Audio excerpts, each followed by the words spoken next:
Guess who's back? Back again. Barack freaking Obama.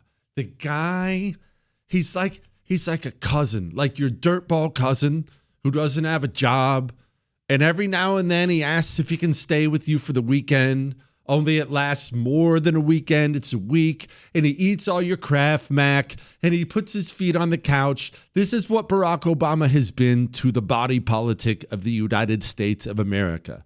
He is the first and, in my opinion, the only president who has ever graced the White House who really, genuinely hates the United States of America. We've had many, many presidents, Republican and Democrat, who don't care about America. They're in it for themselves, in it for the glory, in it for the power, in it for all that. That's the norm. Barack Obama was born and bred to hate the United States of America. Now that we could have dealt with. We could have lived with. He combined something else, though. He was good at it. He was good at power. He was good at politics. He actually understood better than any Republican I've ever seen what to do with the federal government, meaning the administrative state. He identified that that was the true source of power. It wasn't Congress. It's not the House. It's not the Senate. Seize the administrative state. Purge it of your enemies. This includes the military, by the way. Fill it up with your friends. They will in turn fill it up with their friends. And you will, in the end, you will have a government that works exclusively for your side. It goes well beyond judges. He understood that.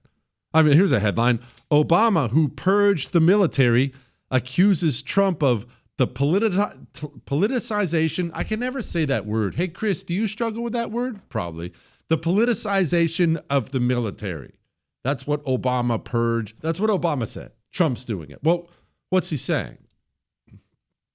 Barack Obama worked very, very hard to fire any general who may have pushed back on his insane politics. Donald Trump's trying to reverse it. And so Barack Obama goes to his most used tactic. He did it for 8 years in power. He's done it when he's out of power. He will politicize every single thing he can get his hands on, from a school shooting to the military. Everything will be used on behalf of the revolution. And the millisecond he runs up against any opposition, he will say, "Stop being political." Whoa, what are you being political for? This is a technique he used for 8 years. I know you remember it. Now he's out there with gems like this. Before I play this for you, do keep in mind, I know you already know it, but do keep in mind, Barack Obama, we believe at this point in time, it's pretty much been proven, sat down with the Central Intelligence Agency and the Federal Bureau of Investigation, and they launched an operation against Donald Trump. It was not Hillary Clinton. Hillary Clinton's campaign helped with some garbage opposition research, but most people don't realize Barack Obama was president of the United States of America. Donald Trump wins the election, and Barack Obama didn't take his foot off the gas. Barack Obama, in that lame duck period, turned the FBI and CIA into the enforcement arm of the Democrat Party, destroying the credibility of those institutions, which will probably never recover. I'll hate them both until the day I die for what they did, and they did so willingly. Destroying the first 2 years of Donald Trump's presidency with a sham investigation into a case they completely made up. It was not Hillary Clinton who did that. I know she had a hand in it. It was Barack Hussein Obama who spent 8 years turning our administrative state into a communist-run disaster, and then he deployed the army he had built against his Republican opponent and now sits there with his legs crossed like a woman talking like this. Yeah, we don't want kangaroo courts and trumped up charges. That's what happens in other places that we used to scold for doing that. We want like our court system and our Justice Department and our prosecutors to be, and our FBI to be, just playing things straight and looking at the facts and not meddling in politics the way we've seen lately. Don't scream hypocrisy. Remember, that doesn't work on the communist. It may work on your normie friends. You could talk to them about hypocrisy, but that doesn't work on the communist. The communist believes everything. Remember, it's a religion of destruction and domination. He believes genuinely, to his core, every single thing should work on behalf of his revolution. That's good and right in his eyes. He believes the NFL should push Democrat politics. He does. He believes the FBI should work exclusively for Democrats and against Republicans. Anything else is, you're being political. He believes your local library, school teachers, Hollywood, every single thing in society must be used on behalf of the revolution. And if there's anything that is not being used on behalf of the revolution, you either have to destroy it or you have to infiltrate it, take it over, and then use it on behalf of the revolution. This is how these people think.